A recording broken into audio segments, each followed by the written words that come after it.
Hey there, and welcome. Today, we're going to do something a little different. We're going to slow everything down and just really focus.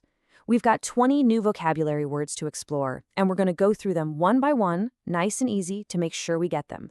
And hey, there's absolutely no rush. The whole point here is to get really clear on these words. Sound good? Okay, let's dive in. So here's a quick look at how we'll tackle this. We'll start with our first 5 words, then move on to the next couple of sets. You'll see we'll kind of shift from actions and objects to more abstract ideas. And then we'll wrap it all up by talking about why this slow, patient way of learning really works. It just gives us a nice, clear roadmap for our lesson today. All right, let's dive right in. So, this first group of words, it's all about actions, feelings, and, how we react to things. We're going to take our time with each one, so no stress.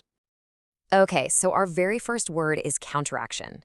A counteraction is basically an action you take against another action. A good way to remember this is to think about that prefix, counter, right? It means opposite or against. So for instance, taking medicine is a counteraction to being sick. Or maybe one company lowers its prices, so a competitor's counteraction is to lower theirs too. Up next, we've got the word brew. Now, this one has 2 main meanings you'll hear all the time. The first one is super straightforward. You brew coffee, you brew tea. It's just the process of making it. But the second meaning is a bit more figurative. You'll often hear people say, trouble is brewing. That means a bad situation is slowly starting to form. So it could be a literal storm on the horizon or just a tense feeling in a room. Trouble is brewing. Okay, now this is a fun one because you can really see how these words are all part of the same family. It starts with the verb to grumble. That's the action of complaining, usually in a low, unhappy voice. Now, if you're a person who grumbles a lot, someone might describe you as grumpy. That's the adjective, the feeling of being in a bad mood. Moody is a little different. That's for someone whose emotions change a lot. They might be happy one second and then suddenly upset the next. It's a whole little family of words for feeling a bit down. Let's talk about the word tempt. When you tempt someone, you're trying to attract them to do something, especially something they probably shouldn't do. That feeling it creates is called temptation. A classic example is, the delicious smell of the chocolate cake tempted me to break my diet. It's that little pull you feel towards something you want, even if you know you should probably say no. So here we have 2 words that can seem pretty similar, mock and tease. But there's a key difference. Mock usually has a much crueler edge to it. Teasing can sometimes be playful, but when you mock someone, you're often imitating them to be hurtful. Like in the example, he mocked her accent. But here's the interesting twist. Mock can also mean a practice version of something, like a mock interview. In that situation, it's not mean at all. It's just a rehearsal for the real thing. Awesome job! That's our first 5 words down. Let's keep the momentum going and move into our next set. We're going to shift our focus a little bit now to words about leadership, identity, and even a few physical objects. This group here is all connected to how things are run. Think of it this way. The administration is the team, the government itself. Governance is what they do. It's the action of governing. And the governor, well, that's the person, the leader. So you could say a governor is part of an administration that is in charge of governance. See how they all link back to that root word, to govern? So, this next set of words is what we call a semantic field. They're all related to the same topic, in this case, personal identity. Words like gender and orientation, as well as specific identities like homosexual, bisexual, gay, and queer, are all part of the language people use to describe who they are. And, having a grasp on this vocabulary is really key for communicating respectfully. Now let's look at another word family, this time all about being great at something. It all starts with the verb to excel. If you excel at something, it means you are really, really good at it. And if you excel, your work might be described with the adjectives excellent or exceptional. A common phrase you'll hear people use is an outstanding result. It's a perfect example of how an action leads to a description. Okay, this is the good one to clarify. A razor or a shaver is the whole tool that you hold in your hand.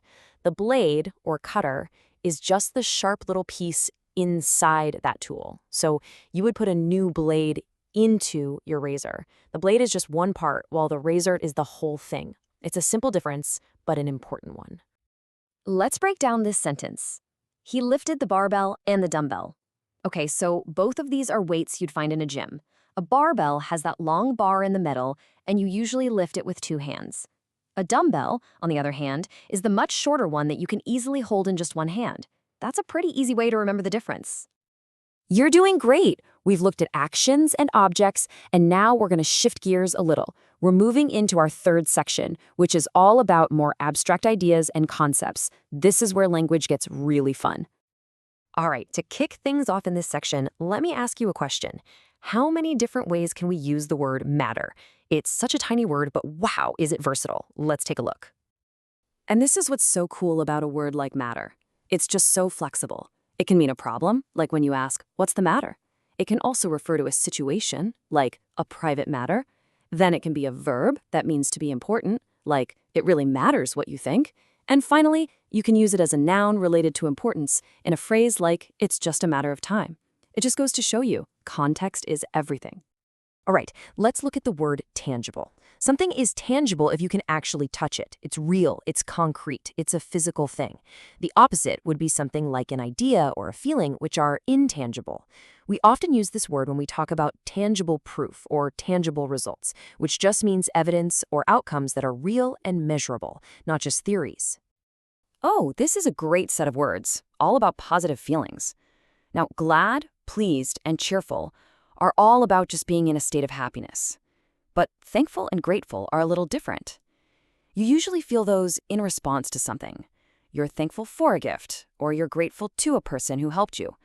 They seem similar, but grateful often feels a little deeper, a bit more heartfelt. And speaking of responding to things, that brings us perfectly to our next word, react. To react is just to do or say something because something else happened. It's always a response. And the big thing to remember here, grammatically, is that you almost always react to something. You react to the news. You react to a surprise. That little preposition is its best friend. Can you believe it? We're already at our final set of words. We're going to wrap up our lesson today with words about things that are rare, things we believe in, and things that motivate us. Let's finish strong. All right, let's patiently walk through this last group. First up, rare, uncommon, and unique. They all mean something you don't find very often, like a rare opportunity. Next, exclusive. This means something is limited to just one person or specific group, like an exclusive interview. Then we have compliance, which is the noun for obeying a rule. If a company follows all the rules, we say it's in compliance.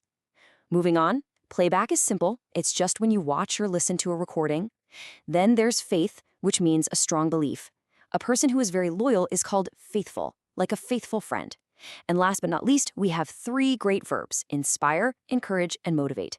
They're all about giving someone that spark of confidence or enthusiasm to go do something great. And just like that, we've covered all 20 of our words. So what's the big takeaway here? I mean, it's not just about memorizing these specific words, right? It's about how we learned them, slowly, carefully, and with a lot of focus. And really, this is the most important point of our whole lesson today. Learning a language is not a race. The real key is patience. It's about understanding how a word is used, seeing it in context, and then practicing it over and over.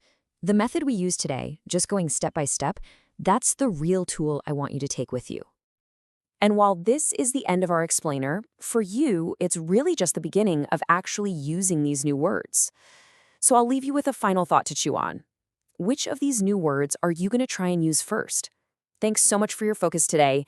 Keep up the great work and keep practicing.